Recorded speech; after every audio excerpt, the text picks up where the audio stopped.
Hey, what's up? Today we're trying something new.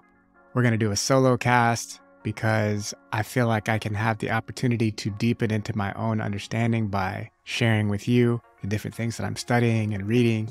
And today I was tapping into the Fifth Agreement, which is the follow up to the Four Agreements by Don Miguel Ruiz. And the Fifth Agreement is written by Don Miguel Ruiz and his son. So it just got me thinking about the importance of self-love and being able to go out into the world and into relationships from a healed place. And that made me ask the question, what does it mean to love yourself? What does it mean?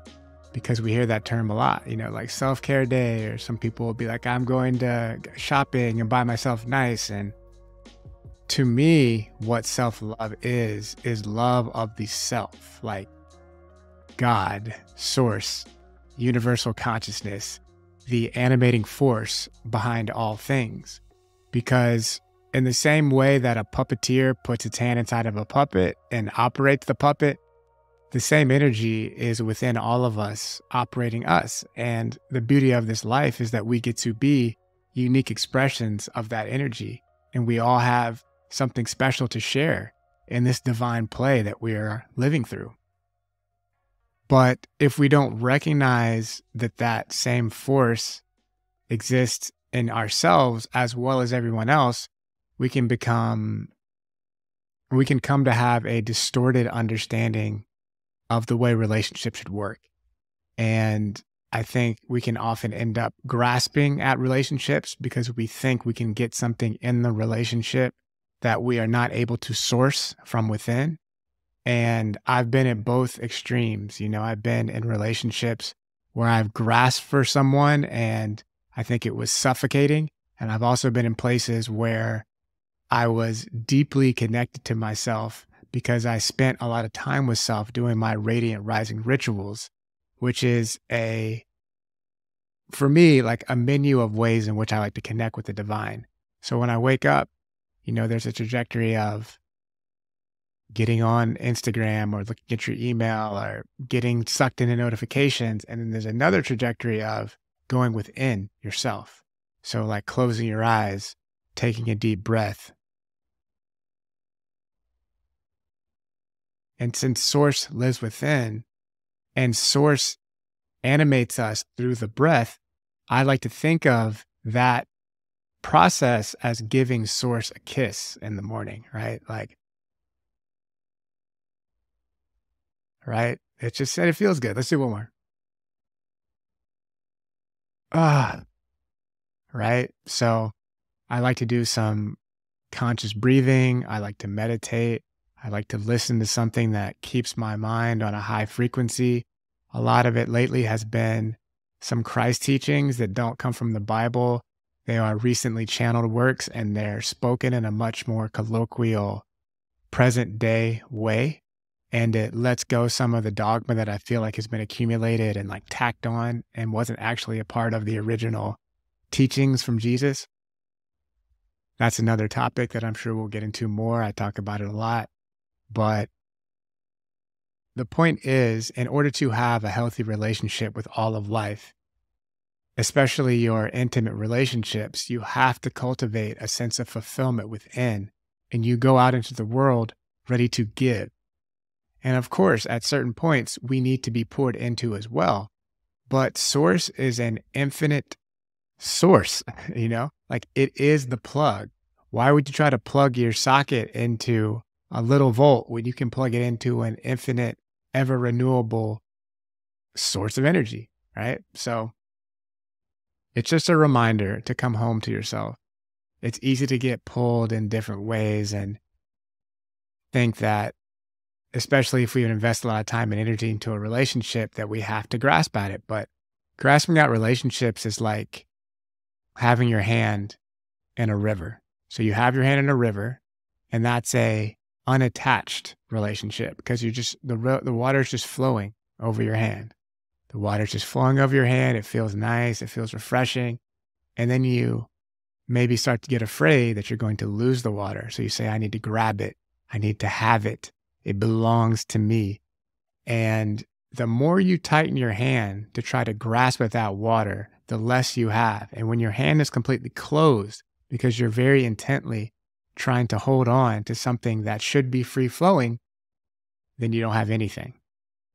So this is an invitation and a reminder to live and love with an open hand. So that was just reflection that I wanted to share. I also just wanted to let you know my name is Dijon in case this is your first time here. And I am opening back up my coaching offerings for anyone who may be interested to receive that. I work with people wherever they're at to deepen on their spiritual path and deepen their connection to themselves and to help them wake up to reality so that they can live their dreams. So I myself have my own trauma to triumph story, and there are many parts to it, but the most abbreviated version was in 2019, I was having suicidal ideations and I was so overwhelmed and having a really intense dark night of the soul.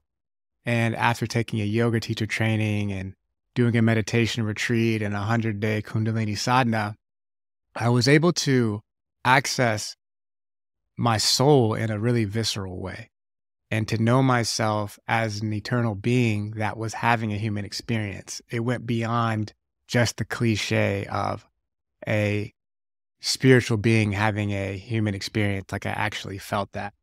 And when I did, I became a little bit less attached to this actual manifestation and recognized this entire reality as an opportunity to grow my soul through the practice of love, through the practice of being unconditional love. And when you really are rooted in that consciousness, which is Christ consciousness, the whole world shifts. And it's something that I feel like I have strong awareness of what the path is to Christ consciousness. So as I started to deepen into my meditation and soul awareness, that's where the inspiration for Dharma Glow came. And the ethos of Dharma Glow is to inspire people to live a life that leaves a legacy of love. And I feel like I'm well on my way with that with Dharma Glow by producing these events that first happened in San Diego and have now since moved to Atlanta. But we just put on innovative and unique experiences to expand people's consciousness and bring them joy and make spirituality fun. And I work with people one-on-one. I work with people in group containers.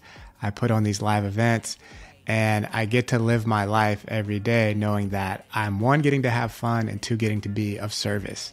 So if you want support on your journey, whether it's stepping into a path like the one I'm walking, or you just want to have more inner spaciousness and freedom from anxiety or intrusive thoughts or whatever, and I support people to step more deeply into themselves, attuned to that awareness also.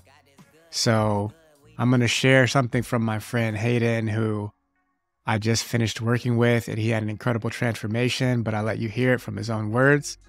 All right, so now that we're coming to the end of our 6 months together, I just wanted to give you an opportunity to reflect back on a few things. So for one, if you can talk about where you started and then your trajectory to where you are now. So I started this process with a view on reality that was very negative. I felt really depressed. I was questioning the purpose of life. I was questioning my existence. I was in such a low state. Like I was like, I'm ready to exit. I'm ready to leave. I don't feel like there's any reason for being here. And the resources and tools that you've given me have allowed me to not only transcend and observe those beliefs, but also find a state of self-love that I've never experienced in my life, and self-acceptance. And that self-acceptance and love is the alignment that I feel like everyone is searching for, because through my own introspection and these practices that you've given me, I've been able to witness and observe so much of my thought patterns and beliefs to a point where, for myself, I've come to realize that every single issue I've ever had boils down to me just not loving myself.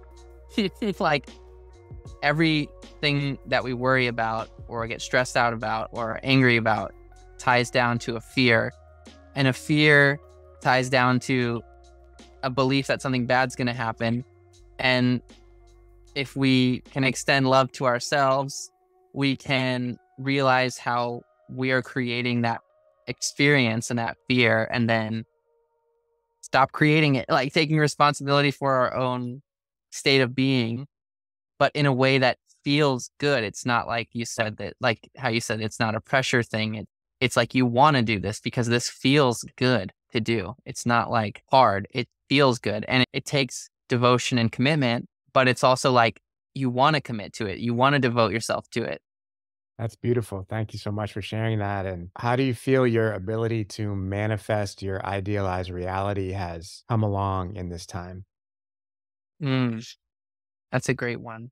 I think for me, my perspective on this has shifted because I used to view manifestation as this externalized thing where it's like, unless this external thing is happening, I haven't successfully manifested. Whereas now I'm in this state where I've realized that the physical manifestations, not only are they a result of the internal state that we maintain, but the reason why we want to have the external manifestation is to make us feel a certain way. Whereas if we feel a certain way, we're already manifesting the reality that we want. Like it doesn't matter where you're at, who you're with, or what you're experiencing in your life. It matters how you feel about it. If you are just in this state right now where you're like, everything's perfect and I love my life and I'm really excited to wake up in the morning and continue living, it wouldn't matter what you're doing or who you're with or where you live. It's if you feel that way genuinely about your life, then you have manifested the perfect life for yourself. So it doesn't matter what's outside of you, actually. It only matters what's inside.